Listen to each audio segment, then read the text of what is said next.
അസ്സലാമു അലൈക്കും dear friends. ഇന്നത്തെ നമ്മുടെ സ്പെഷ്യൽ നിങ്ങൾ ആരും ഇതുവരെയും ട്രൈ ചെയ്ത് നോക്കിയിട്ടില്ലാത്ത ഒരു അടിപൊളി വെറൈറ്റി റെസിപ്പിയാണ്. നമ്മുടെ ഈ വീഡിയോ കണ്ടുകൊണ്ടിരിക്കുന്ന സമയത്ത് നിങ്ങൾക്ക് ഇഷ്ടപ്പെടുകയാണെങ്കിൽ ഒന്ന് ലൈക്ക് ചെയ്തേക്കണേ. അതുപോലെ തന്നെ നമ്മുടെ ഈ ചാനൽ ആദ്യമായിട്ട് കാണുന്നവരും ഇതുവരെയും സബ്സ്ക്രൈബ് ചെയ്യാത്തവരും പ്ലീസ് ഒന്ന് സബ്സ്ക്രൈബ് ചെയ്തേക്കണേ. ഞാനിടുന്ന വീഡിയോസ് ഉടനടി കിട്ടുന്നതിനായി സബ്സ്ക്രൈബ് ബട്ടന്റെ തൊട്ടടുത്ത് കാണുന്ന ബെല്ലൈക്കൺ കൂടി ക്ലിക്ക് ചെയ്തിട്ട് ഓൾ എന്ന ഓപ്ഷൻ എനേബിൾ ചെയ്യാനും മറക്കല്ലേ. ആദ്യത്തിന് ഇതിനായിട്ട് ഒരു പാത്രത്തിലേക്ക് 250 ml കപ്പിന് 2 കപ്പ് പഞ്ചസാര ഇട്ട് കൊടുക്കാം. ഇതുപോലത്തെ അളവ് കപ്പ് ഇല്ലാന്നുണ്ടെങ്കിൽ ഗ്ലാസിന്റെ അളവിൽ പഞ്ചസാര 2 ഗ്ലാസ് അളന്നെടുക്കാം. അപ്പോൾ 2 കപ്പ് പഞ്ചസാരയും പാത്രത്തിലേക്ക് ഇട്ട് കൊടുത്തു. പഞ്ചസാര എല്ലാം ഒന്ന് ഉരുക്കിയെടുക്കണം. അതിനാവശ്യമായിട്ടുള്ള വെള്ളം ഒഴിച്ചു കൊടുക്കാം. ഒരു 1.5 കപ്പ് വെള്ളമാണ് ഒഴിച്ചു കൊടുക്കുന്നത്. അപ്പോൾ നമ്മൾ ഏത് കപ്പിലാണോ ഗ്ലാസ്സിലാണോ പഞ്ചസാര അളന്നെടുത്തിട്ടുള്ളത് അതേ കപ്പിലോ ഗ്ലാസ്സിലോ 1.5 ഗ്ലാസോ അല്ലെങ്കിൽ 1.5 കപ്പോ വെള്ളം എടുക്കുക. ഒന്ന് ഇളക്കി കൊടുക്കുക. ഇനി ഇതിലേക്ക് നമ്മൾ ഒരു 3 ഗ്രാമ്പു ഇട്ട് കൊടുക്കാം. ഗ്രാമ്പുവിന്റെ ആ ഒരു ചെറിയൊരു മണവും ഒക്കെ കിട്ടുന്നതിന് വേണ്ടിയിട്ടാണ് ഗ്രാമ്പു ചേർത്ത് കൊടുത്തിട്ടുള്ളത്. ഗ്രാമ്പു വേണ്ടാന്നുണ്ടെങ്കിൽ ഒഴിവാക്കാം. ഈ ഒരു സമയം ഏലക്കയാണെന്നുണ്ടെങ്കിൽ ഇപ്പോൾ ചേർത്ത് കൊടുക്കുക. പഞ്ചസാര ഉരുക്കിയെടുക്കുമ്പോൾ ഏലക്കയും കൂടെ ചേർത്ത് കൊടുക്കുക. ഞാനിപ്പോൾ ഏലക്ക പൊടിയാണ് ചേർക്കുന്നത്. ഏലക്കയാണെന്നുണ്ടെങ്കിൽ ഒരു 3 എണ്ണമൊക്കെ തല്ലിച്ചതച്ച് ചേർത്ത് കൊടുത്താൽ മതി. അതിന്റെ തൊണ്ട് മാറ്റിയിട്ട് വേണമെന്നുണ്ടെങ്കിൽ അത് കുരു മാത്രം തല്ലിയിട്ട് കൊടുത്താലും മതി. പഞ്ചസാര എല്ലാം ഒന്ന് ഉരുകി വരട്ടെ.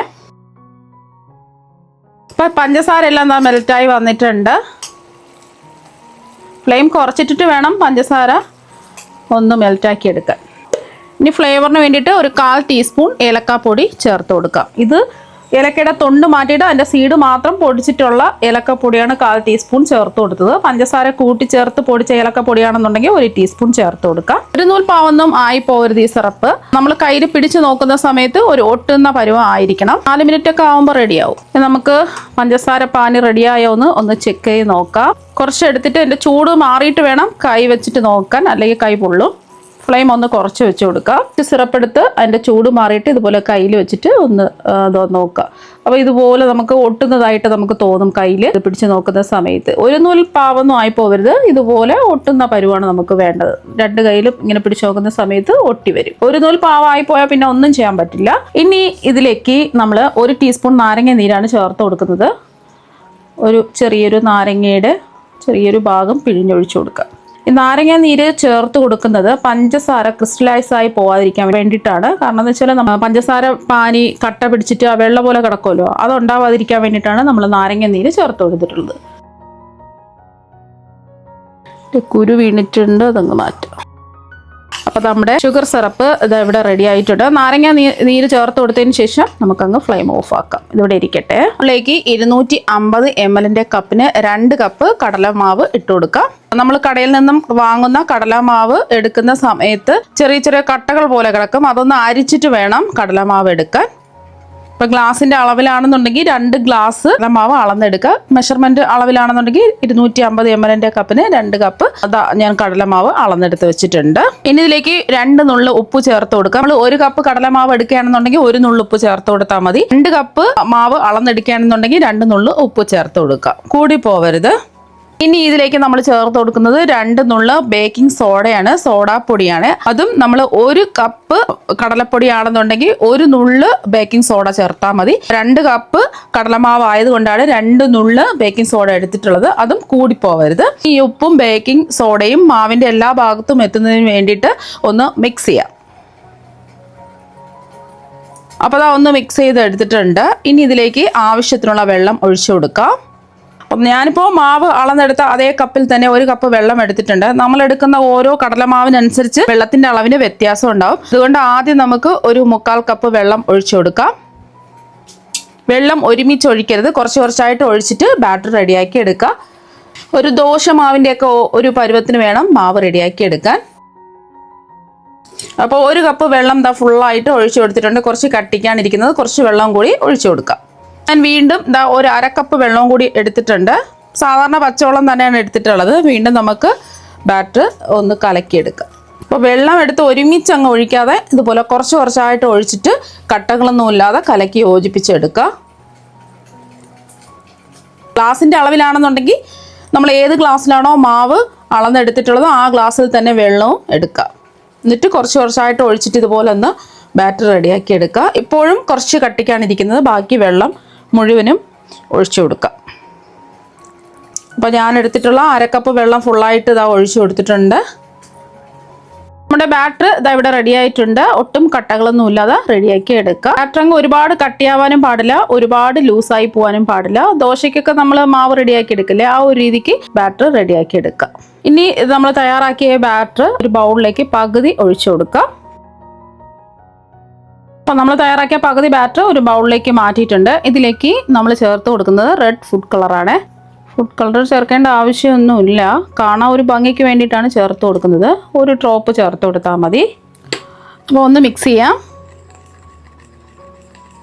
അപ്പോൾ അതാ ഒന്ന് മിക്സ് ചെയ്തെടുത്തിട്ടുണ്ട്. ഇതിവിടെ ഇരിക്കട്ടെ. നമ്മൾ ഒഴിച്ചിട്ട് ബാക്കി ബാറ്ററിലേക്ക് യെല്ലോ ഫുഡ് കളർ ചേർത്ത് കൊടുക്കാം. ഒരു ഡ്രോപ്പ് ചേർത്ത് കൊടുത്താൽ മതി. അതിൻ്റെ പൊടി ഉണ്ടെന്നുണ്ടെങ്കിൽ 1-2 നുള്ള് പൊടി ചേർത്ത് കൊടുത്താൽ മതി. കേസരി ഫുഡ് കളർ ഉണ്ടല്ലോ, അത് ചേർത്ത് കൊടുത്താലും മതി. പിന്നെ ഇതിലേക്ക് കളർ ചേർക്കേണ്ട ആവശ്യമൊന്നുമില്ല. വേണമെന്നുണ്ടെങ്കിൽ 2 നുള്ള് മഞ്ഞൾപ്പൊടി ചേർത്ത് കൊടുത്താലും മതി. അതാ ഒന്ന് മിക്സ് ചെയ്ത് എടുത്തിട്ടുണ്ട്. ആദ്യം നമ്മൾ യെല്ലോ ഫുഡ് കളർ ചേർത്ത് കൊടുത്ത ബാറ്ററാണ് റെഡിയാക്കി എടുക്കാൻ പോകുന്നത്. അതിന് വേണ്ടിയിട്ട് ഒരു കപ്പിൽ കുറച്ച് ബാറ്റർ എടുക്കുക. ഇതുപോലെ കപ്പിലോ ഗ്ലാസ്സിലോ ബാറ്റർ എടുക്കുക. കടായിൽ കുറച്ച് എണ്ണ ഒന്ന് ചൂടാക്കാൻ വെച്ചിട്ടുണ്ട്. എണ്ണ ചൂടായെന്ന് അറിയാൻ വേണ്ടിയിട്ട് മാവ് ഇതിലേക്ക് ഒഴിച്ചു കൊടുക്കുക. ഇതുപോലെ ഒന്ന് ഒഴിച്ചു കൊടുക്കുക. ഇപ്പോൾ മാവ് കണ്ടില്ലേ, പെട്ടെന്ന് തന്നെ താഴ്ന്നിട്ട് പൊങ്ങി വന്നിട്ടുണ്ട്. എണ്ണ കറക്റ്റ് ചൂട് ആയിട്ടുണ്ട്. അത് ഇതുപോലത്തെ ചെറിയ ഹോളുള്ള കണ്ണാപ്പയാണ്. നമ്മൾ സ്നാക്സ് ഒക്കെ ഫ്രൈ ചെയ്തെടുത്തിട്ട് കോരിയെടുക്കാൻ ഉപയോഗിക്കുന്ന കണ്ണാപ്പ ഉണ്ടല്ലോ, അതാണ് എടുത്തിട്ടുള്ളത്. ഇനി കണ്ണാപ്പ ഇങ്ങനെ പിടിക്കുക. നമ്മുടെ ബാറ്റർ കോരിയെടുക്കുക. കപ്പിലോ ഗ്ലാസ്സിലോ അല്ലെങ്കിൽ സ്പൂണിലോ കോരിയെടുക്കുക. ബാറ്റർ എടുത്തിട്ടുണ്ട്. കണ്ണാപ്പ ഇങ്ങനെ പിടിക്കുക. എന്നിട്ട് ഈ ഹോളിൽ കൂടെ ഇതുപോലെ ഒന്ന് ഒഴിച്ചു കൊടുക്കുക. നമ്മളൊന്നും ചെയ്യേണ്ട, ഇങ്ങനെ വെറുതെ കണ്ണാപ്പ വെച്ചിരുന്നാൽ മാത്രം മതി.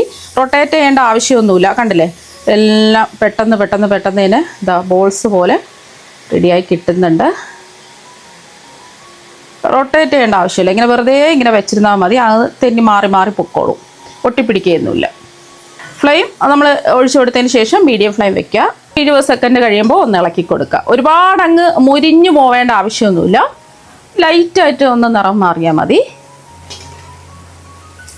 കണ്ടില്ലേ, നല്ല ബോൾസ് പോലെ കിട്ടിയിട്ടുണ്ട്. നമ്മൾ തയ്യാറാക്കി എടുക്കുന്ന ബാറ്റർ കറക്റ്റ് പരുവത്തിന് കിട്ടിയാൽ മാത്രമേ ഇതുപോലെ ബോൾസ് പോലെ ഉരുണ്ട് കിട്ടുള്ളൂ. വെള്ളം കൂടിപ്പോവാനും പാടില്ല, വെള്ളം അങ്ങ് കുറഞ്ഞു പോകാനും പാടില്ല.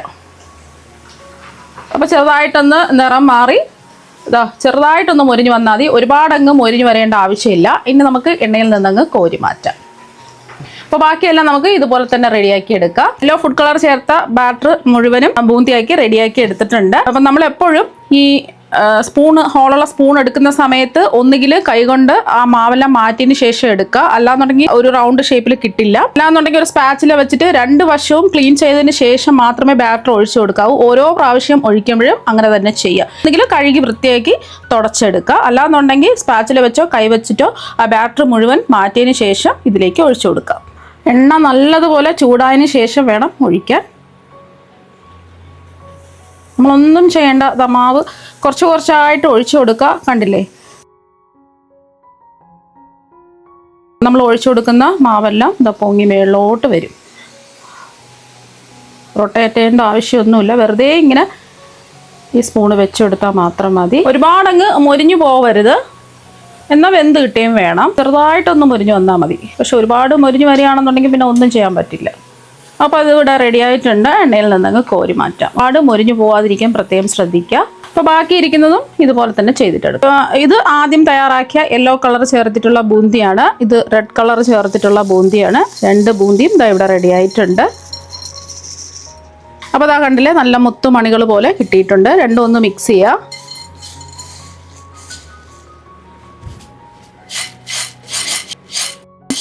അപ്പോൾ ഇതുപോലെ രണ്ടും ഒന്ന് മിക്സ് ചെയ്തെടുക്കുക. ഇപ്പോൾ കണ്ടില്ലേ, നല്ല മുത്തുമണികൾ പോലെ ഇതാ റെഡിയായി കിട്ടിയിട്ടുണ്ട്. ബാറ്റർ നല്ല കറക്റ്റായിട്ട് കിട്ടിയാൽ മാത്രമേ ഇതുപോലെ വീർത്ത് വരുള്ളൂ. ഇനി നമ്മൾ ആദ്യം റെഡിയാക്കി വെച്ച പഞ്ചസാര പാനിയിലേക്ക് ഇതങ്ങ് ഇട്ട് കൊടുക്കാം. ഫുള്ളും അങ്ങ് ഇട്ട് കൊടുക്കാം. ഇനി ഇതൊന്ന് മിക്സ് ചെയ്തെടുക്കാം.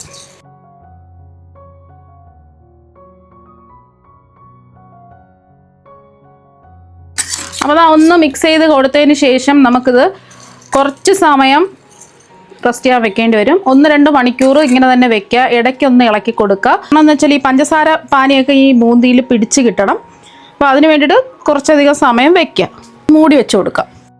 ഇപ്പം ഞാൻ എന്താ ബൂന്തി 4 മണിക്കൂർ പഞ്ചസാര പാനിയിലിട്ട് വെച്ചിട്ട് ഇത് എടുത്തിട്ടുള്ളതാണ്. ഒരു ദിവസം വെക്കുകയാണെന്നുണ്ടെങ്കിൽ അത്രയും നല്ലതാണ്, പഞ്ചസാര പാനിയൊക്കെ പിടിച്ച് കിട്ടും. ഇപ്പം ഞാനിപ്പോൾ ഒരു 4 മണിക്കൂറേ വെച്ചിട്ടുള്ളൂ. പഞ്ചസാര പാനിയൊക്കെ ഇതാ പിടിച്ച് കിട്ടിയിട്ടുണ്ട്.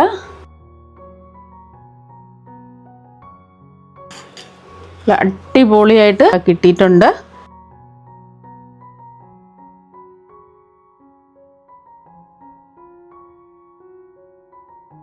അപ്പോൾ ബൂന്തിയെല്ലാം ഒരു ബൗളിലേക്ക് മാറ്റിയിട്ടുണ്ട്. അടിപൊളി ടേസ്റ്റാണ്. അപ്പോൾ കടയിൽ നിന്നും ഇനി ബൂന്തി വാങ്ങേണ്ട ആവശ്യമില്ല. കുട്ടികളൊക്കെ ബൂന്തി കഴിക്കാൻ തോന്നുന്ന സമയത്ത് ഇതുപോലെ തയ്യാറാക്കി കൊടുക്കുക. അതിനെ നമുക്ക് റെഡിയാക്കി എടുക്കാവുന്നതേ ഉള്ളൂ. അപ്പോൾ നിങ്ങൾ എന്തായാലും ഇതുപോലെ ഒരു പ്രാവശ്യം ബൂന്തി തയ്യാറാക്കി നോക്കുക. തീർച്ചയായും നിങ്ങൾക്ക് എല്ലാവർക്കും ഒരുപാട് ഇഷ്ടമാകും. അപ്പോൾ നമുക്ക് മറ്റൊരു വെറൈറ്റി വീഡിയോ ആയിട്ട് വീണ്ടും കാണാം. താങ്ക്